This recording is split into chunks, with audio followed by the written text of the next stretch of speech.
Hello, everyone, uh, and obviously, hello, my fellow Nigerians. Today, as we commemorate the Remembrance Day for the NSAS protests, and also, more importantly, the remembrance for all those lives that we've lost on this day a year ago now, when all of us Nigerians came out in different ways, offline, online, uh, in our offices, shops, and all the places that we frequent to protest bad and evil policing in our country. Today is that day. First, I pay my respect to all the lives that we've lost, all the lives that we lost that day in Lagos, in Edo, in other places, all across the country. And to also pay my respect and my admiration for everyone who is involved with ensuring that this day is marked as it should be, remembered as the day that essentially the relationship between us as Nigerian youths and the Nigerian states took a remarkable turn. And first, I'd like to give kudos to everybody who is out there today again protesting, all those who have had the heart to come out and say we have to commemorate this day, we have to make sure that they remember the message that we were sending out, which is that SARS, essentially an arm of the police force, has turned into or turned against the reason why it was formed in the first place, which is to fight armed criminality in Nigeria. As opposed to this, they've taken to attacking people, killing young Nigerians, extorting money from people who are just going about doing their businesses. And we've had various excuses from people who talk about, they are trying to fight the Yahoo crime. But then we have another arm of government that is responsible for fighting financial crime. And without resorting to any form of violence, I think this organization has gone about its duties for a while now. So beyond SARS as a body, we as Nigerians, we have called for the reform of the police force for a while now. This is not the first time. We are not the first generation to call for the reform of the Nigerian police force.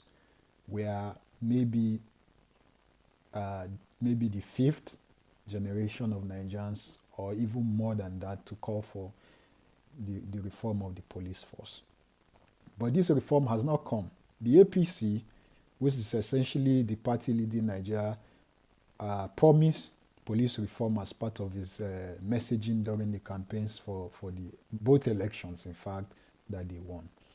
And surprisingly, they went to town with the True Federalism initiative, which was geared towards gathering views, ideas, and thoughts of Nigerians on what they think that a true federalism should represent. And part of the recommendation that came out of that was the reform of the Nigerian police force, as well as maybe an embrace of the idea of state policing, maybe putting a mechanism in place to see to that.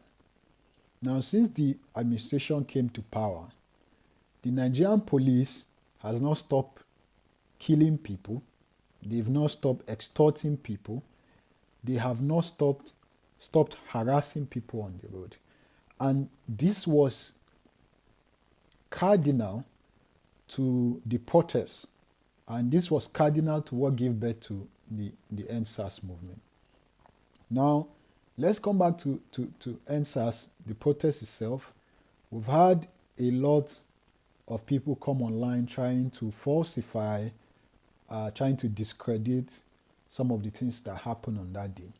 and I'd like to share my experience, that we know what the Nigerian state is capable of. The Nigerian politician doesn't care about anyone. They are very selfish people. Most of them do not have the interest of the country at heart. They say they do for political reasons, but they don't.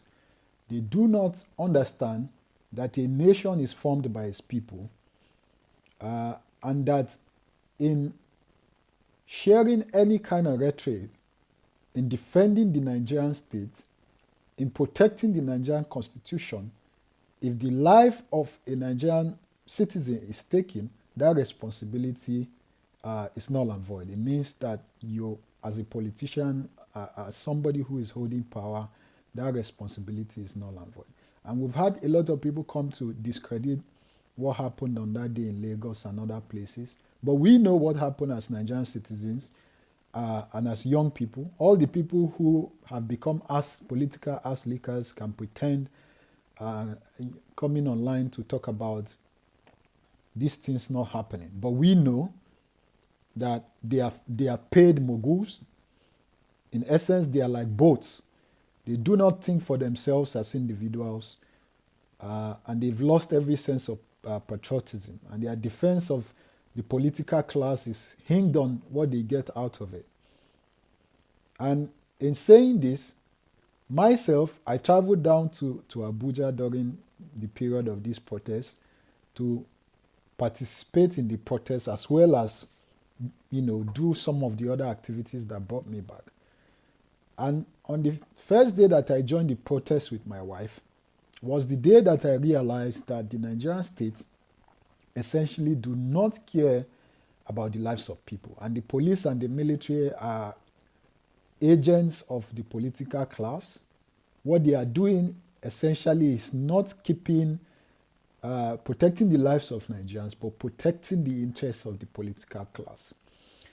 Now, the Nigerian police doesn't understand that all of us, as citizens of Nigeria,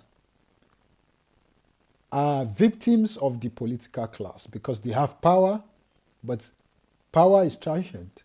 And every now and then they leave power. They leave us with the problems that they've created, while they embezzled some of the monies they've siphoned from office.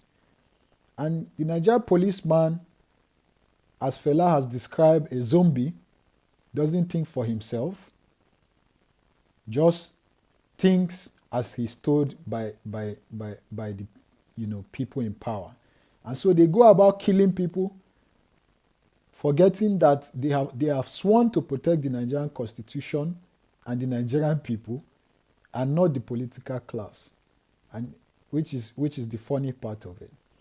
And on that day when we came out for the protest, they were shooting tear gas in Abuja and chasing people and firing live ammunition. I was there. I was scared that day because we were running helter-skelter. Me and my wife missed ourselves. We had to even hide her in a car that was parked on the side because she was having issues breathing due to the tear gas. And so for people to come out and discredit some of these things that we've gone through and witness is very disingenuous, it's very dishonest, and very unpatriotic. And I will continue to give kudos to every young Nigerian that is out there today protesting, whether on their phones or offline, because your voice counts. And we must not forget that it is the inactivity of the well-intentioned man that led to the ill-intentioned man to, take over affairs. And so as much as we say, oh, they are killing us, let's not protest and something like that, yes. But in all the ways that we must continue to speak out against a brutal government of General Buhari, we must continue to do so. Buhari has sworn an oath to protect the people of Nigeria, but today the internal security of Nigeria is at its worst form since the creation of the Nigerian state. People are getting murdered on the street, people are getting kidnapped, and everywhere you go, there are citizens essentially fearing for their lives. They cannot travel between Kaduna and Abuja, which is maybe a 2 hours journey. People cannot go from Kogi to Abuja because of fear of getting kidnapped. In the Northeast, we still have the crisis going on.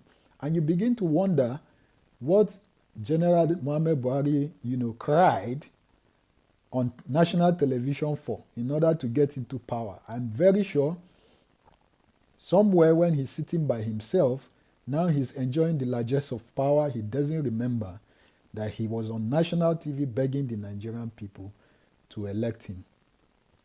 Well, as we always I've always been reminded by the political philosophers, power is very transient, and in no time he will be out of power. He needs to remember that in Kaduna, there was an attempt on his life due to the poor security situation of the country when he was out of power, and he promised to come and fix some of those kind of issues, and he got to power, and people are trying to remind him of those promises. He's getting them killed using the Nigerian police and the military. This is just to remind him that he will be out of power and he will face the same security challenge that he has refused to fix. Again, we must continue to say end SARS, end all forms of police brutality in Nigeria, and we call on every young Nigerian to continue to, make their voice heard. Don't be coward. Don't be shut down by any form of, oppressive opposition. The Nigerian state belongs to all Nigerians, regardless of where you live, regardless of where you come from. And in so doing, we must continue to abide by the Nigerian constitution. Even though things are not looking great in the country economically, we must continue to remain hopeful and to pray for the success of Nigeria. Thank you.